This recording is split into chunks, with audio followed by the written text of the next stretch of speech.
Hey everyone, welcome back to Trial and Error Gardening. Today we are finally giving you guys a tour of our garden.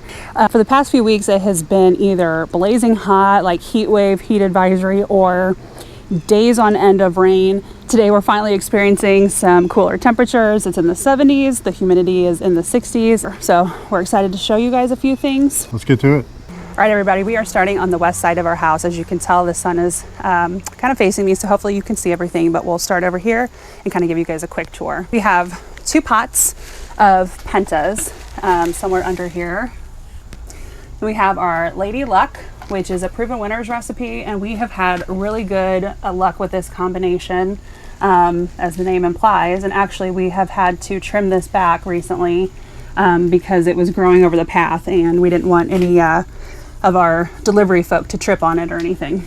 And then this, I don't know if you can see how big these things are. This is our front planter pots, and they're looking a little rough right now, but we planted these back in May, and they have just absolutely exploded. They've got coleus and some begonias in there, and so these got way bigger than we actually ever anticipated. Kind of creeping into the walkway a little bit, but that's okay. We really like them, and I think they look really good on the front of the house.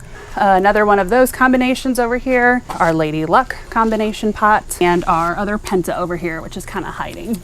And again, just a reminder, as our first tour, even though we have everything on drip, the extreme heat and then the excessive rains and then the high humidity has really challenged us this year, and so we're just trying to work with it.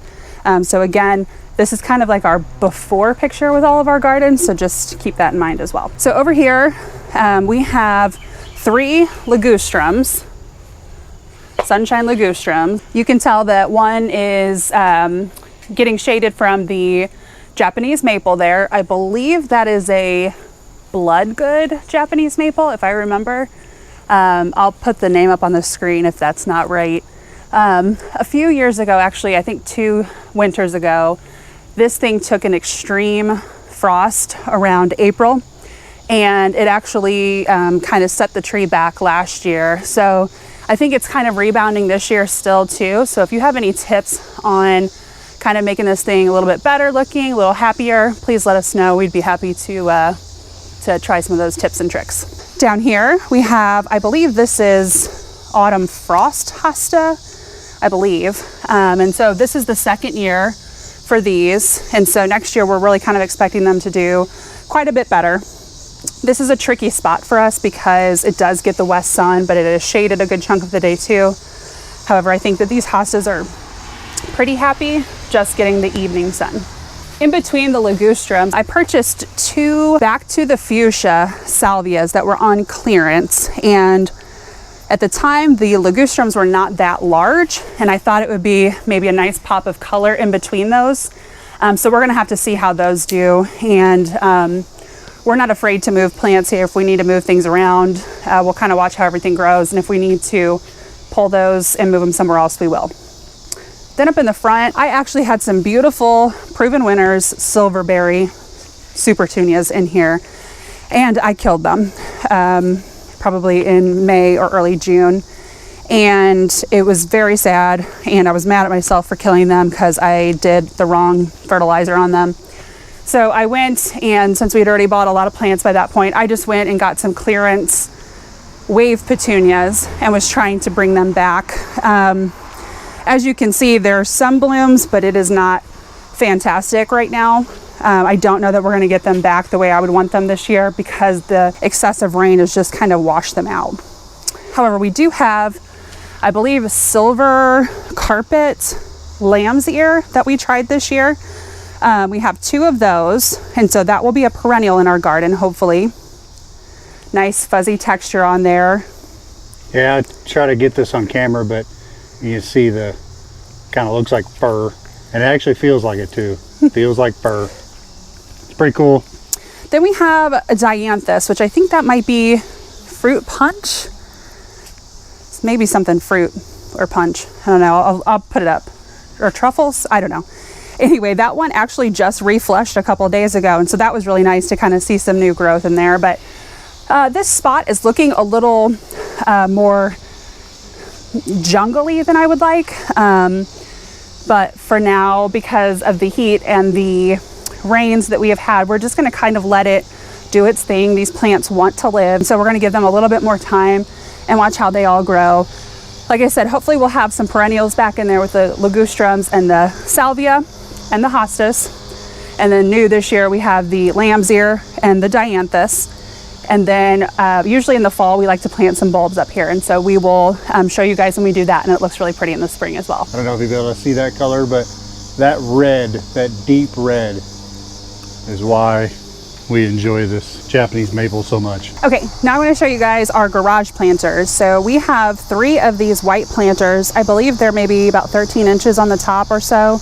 And this year we planted the Lilac Festival recipe in them that also had some Dracania spikes in there too. These are not flowers. These are actually LED lights that we use just to kind of give some extra light here up in the front in the evening. So this Lilac Festival, I can't remember exactly what it has in it, but I believe it has 2 types of super petunias and verbena.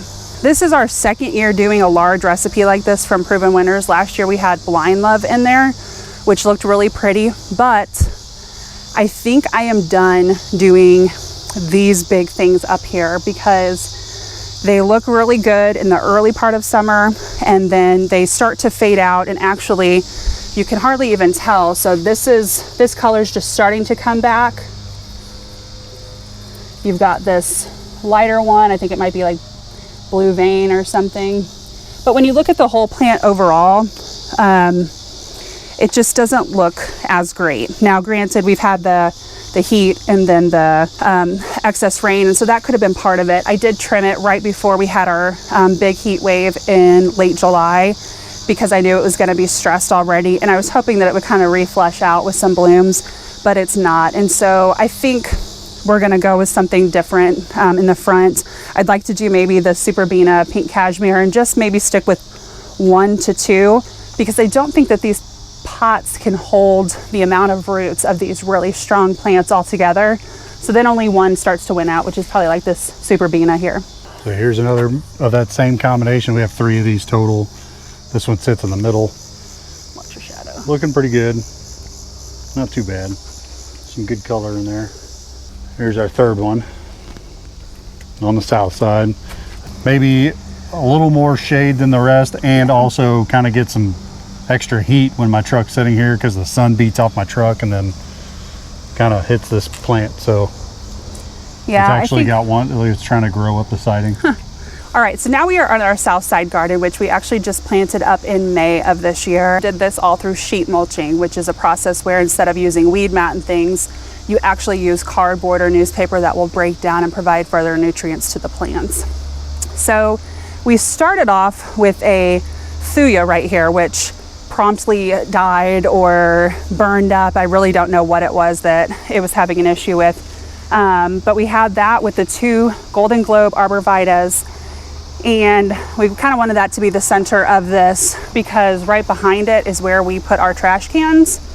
And right now we don't have another location for them to go. And so we wanted this to kind of grow up and block those trash cans.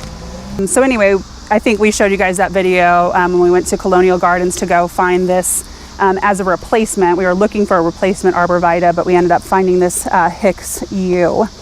And it does have a little bit of the diatomaceous earth on it still from whenever we were trying to treat the Japanese maples. So if you see a little powder on there, that's what that is.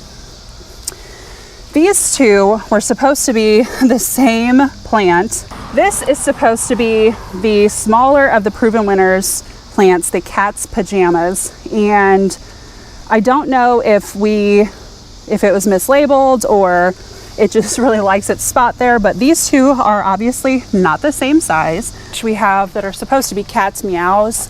And again, please remember that everything has had just such extreme heat and then a bunch of rain and then humidity. So everything's just looking pretty sad right now. Better view of the Golden Globes as well. These have actually been doing pretty good, but these are going to be a nice round shape when it's all said and done. I think they're supposed to be maybe 2 foot tall and wide. Everything over here is on drip, and it runs from the front of the house where we showed you guys where the Japanese maple is, around the front door, around the garage planters and back in here. So we actually have a lot on this drip system right now. This clematis is not doing great again right now. I haven't come out here to spend a lot of time on it. It does look like it's putting on some new growth in there, but I think right now it might just be dealing with the heat from that concrete behind it, and so we might need to kind of rethink what we have around it. It usually, when we have our trash cans over here, it does usually get some shade from the west sun, so or when the sun's in the west, so that is good. Two of our favorite new plants that we have this year is this little lime hydrangea. And right now it's got some aged blooms on it, but if you come over to these newer ones, you can tell, you know, they're really kind of a buttery white, you know, almost yellow, I guess, depending on the light. And then as they age, they start to turn a greenish color. And then there's some specks of pink in there as well. And so we actually have two of these, and we're really excited to see how these grow. This part I'm not loving right now, but when we planted it, it was pretty nice looking. We had 4 lilies over here, I think stargazers. We had 2 foxgloves. These were all tiny Asiatic lilies, I do believe. And then another dianthus here.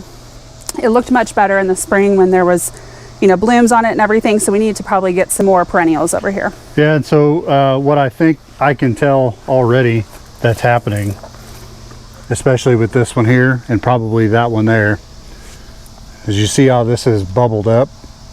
I think we've got a vole issue because we're tunneling over here. I can tell just by how soft that dirt is. I'm willing to bet that those 2 lilies are suffering from having their roots eaten out. So we're gonna have to spend some time trying to treat for these voles before they get to the prized possessions in here, which are our hydrangeas.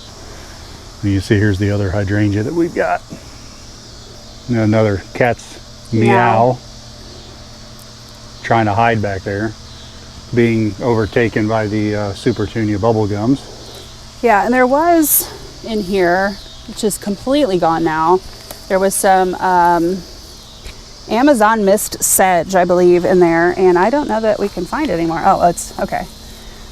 Yeah, it just let the Super Tunia Vista totally take over, which is, that's what bubble gums do. That's okay. That's kind of why we wanted it over here, was we thought it would bring some height variance over here while everything is still very young. Like I said, this garden is not even 3 months old. That is our, I believe, Wine and Roses Weigela. If I have the right name on there. That is the 4th year for that one. And actually we have moved it a couple times. And so the fact that it's over here, we moved it last year when we planted the ligustrums in the front, and it just sat over here with another one all winter with no mulch or anything else. And we actually decided to keep it. And I think it's doing pretty good right now in the garden, kind of helping fill up some space. Then we have 2 Karl Forster grasses. And so these are supposed to get, I don't remember, but like maybe 3 foot by 6 foot. So again, we kind of thought that this would grow up and then cover the AC unit. We probably won't be here in this house anymore when these things get to their full maturity.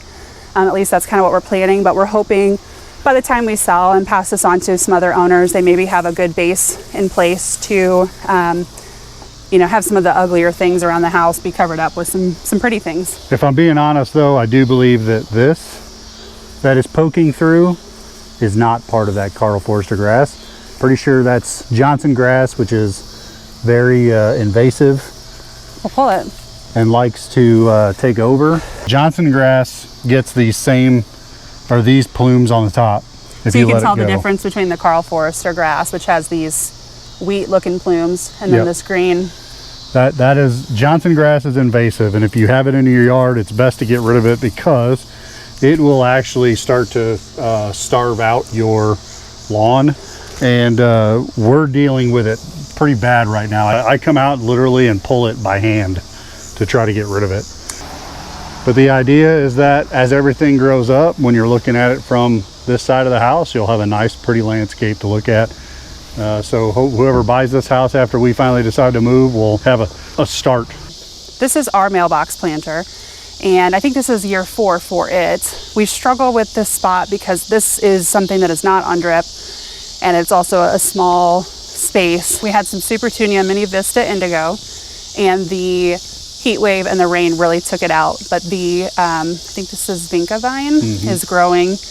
And I just haven't had the heart to cut these out yet. In addition, we have 3 sets of lilies up here. We have 2 Stelladoros, and then we have I always forget the name of this one. I think it's a wine daylily. And this one really struggles, and I think we're going to dig it up and move it to the back this year. Usually if it does get blooms, they're very low. It doesn't look like the rest of the Stelladoros, and so I think what I'm going to do is dig this one up.